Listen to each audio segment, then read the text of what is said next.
Bonjour à tous mes amis. Je souhaite à chacun et à chacune un excellent début de semaine. Je souhaite aussi que chacun puisse, dans ces temps-ci, avoir la grâce d'obtenir ce qu'il souhaite, ce que ses voeux qu'il a formulés lui apporteront. J'ai décidé de me pencher sur deux grands sujets qui vont sûrement me prendre du temps de recherche, mais ici je vais faire une grande présentation du premier sujet qui est la notion même des mairies ou communes en Côte d'Ivoire. J'ai constaté que les communes, la notion de mairie dans la Côte d'Ivoire est un total échec. Certains me disent que des maires ont fait des choses, mais je ne vais pas sur le plan de la réalisation, car ce que je vais développer, ce n'est pas simplement pour expliquer comment les mairies doivent fonctionner, mais c'est pour essayer de comprendre quel devrait être le vrai rôle d'une mairie et quel est son rôle actuel qui conduit justement à cette conclusion que pour les pays d'Afrique, surtout pour la Côte d'Ivoire, les mairies sont un échec. Certains voient certains résultats et disent ce n'est pas un échec, mais on peut améliorer. Quand tu améliores quelque chose sur des bases fausses, tu ne fais que faire du faux. C'est au bout du tunnel que tu vois que tu n'as pas pris le bon chemin en fait. Mais quand tu commences les bases de manière claire, quelle que soit la personne qui sera au pouvoir, le système va être rodé et fonctionner de lui-même. Je vais aller dans l'histoire ancienne de l'Afrique, et oui.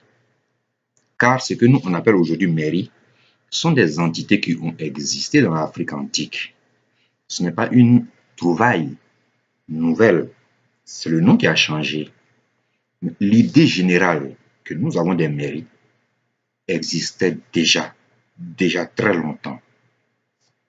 Nous avons fait que copier parfois les textes qui régissent les communes dans les pays d'Europe, mais la notion structurelle de la commune, de la mairie, était déjà présente en Afrique. Presque tout le rang de l'Afrique était composé de communautés. C'est elles qui se regroupaient pour former le royaume. C'est quoi la communauté en fait? C'est une communauté de personnes de diverses couches sociales à la tête de laquelle il y avait toujours un chef de communauté.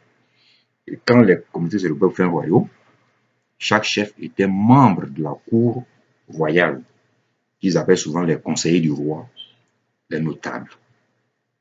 Ces petites communautés étaient chargées de récolter les taxes et les impôts sur les populations, d'acheminer au niveau supérieur qui était la cour royale, qui après pouvait distribuer ses richesses aux populations les plus démunies.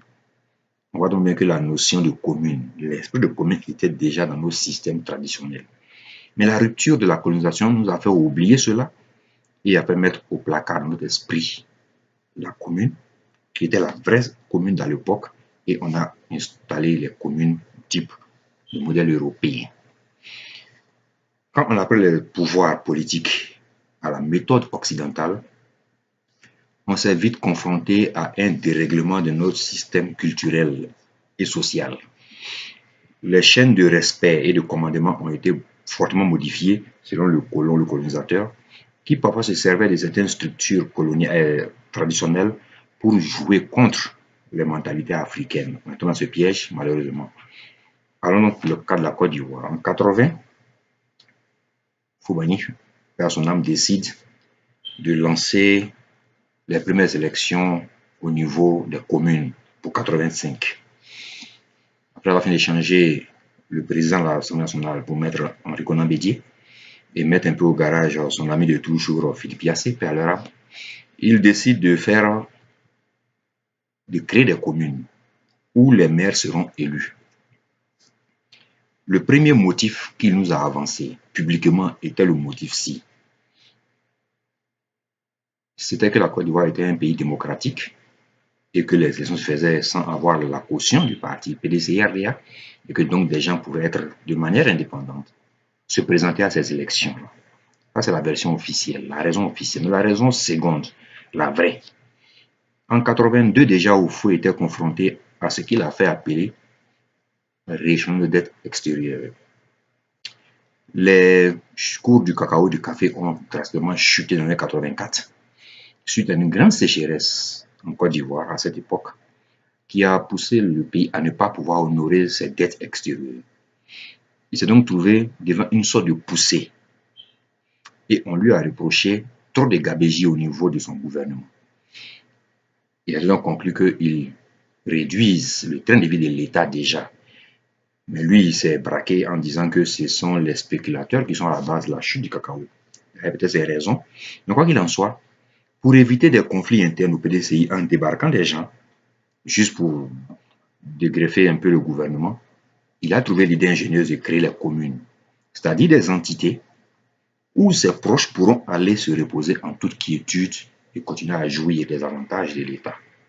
Donc on voit maintenant que la mentalité pour créer la commune en Côte d'Ivoire n'est pas une mentalité pour développer des territoires en Côte d'Ivoire, des régions ou des départements, ou des communes, en tout cas des endroits.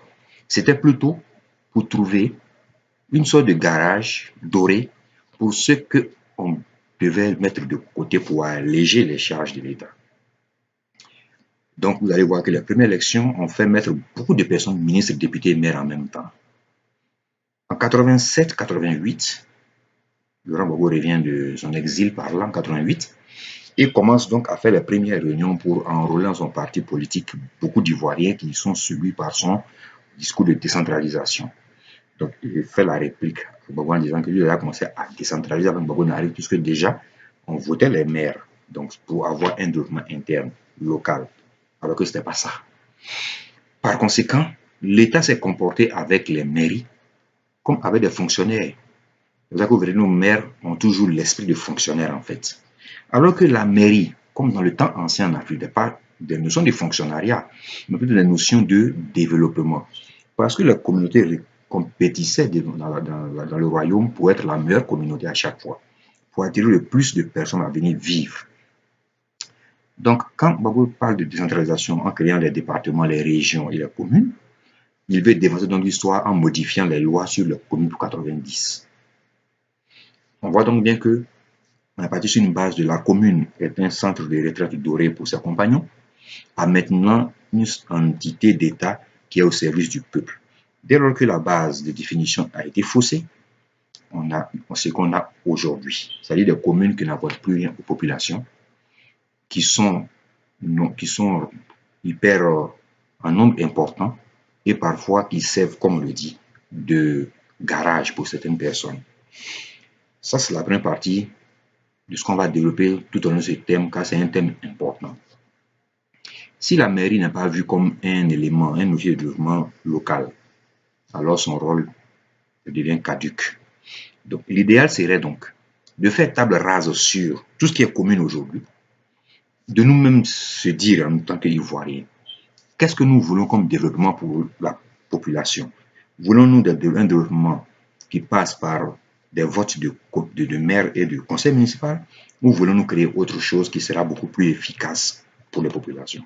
Je crois qu'il est temps que les Africains pensent les développements à leur méthode, pas en copiant forcément ce qui vient de l'extérieur, on n'a pas les mêmes moyens parfois. Vous voyez bien que chez les Européens, les communes souvent font des arrêtés que l'État ne peut pas démonter. Mais chez nous, les communes ne peuvent pas faire d'arrêtés de ce genre. Donc on voit bien que la différence est grande.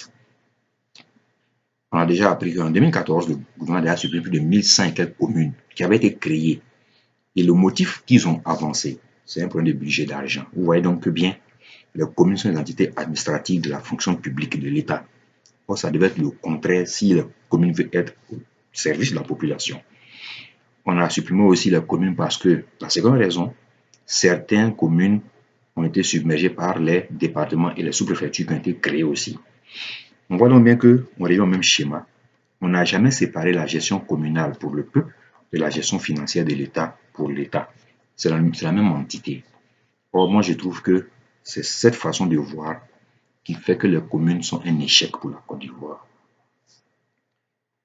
On a aussi avancé l'idée que la plupart des communes aussi qui ont été créées pour des projets électoralistes. Je n'ai jamais compris pourquoi. Parce que le maire qui est élu, généralement, le conseil municipal n'est pas formé que d'un seul parti politique.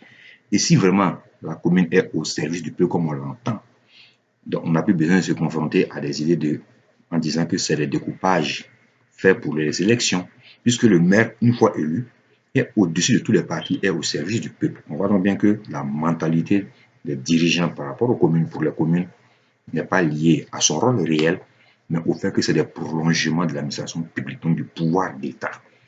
En ce moment, les communes doivent être sous le contrôle politique de l'État. C'est pour ça que des mairies sont supposées créer pour faire des projets électoralistes de celui qui les crée.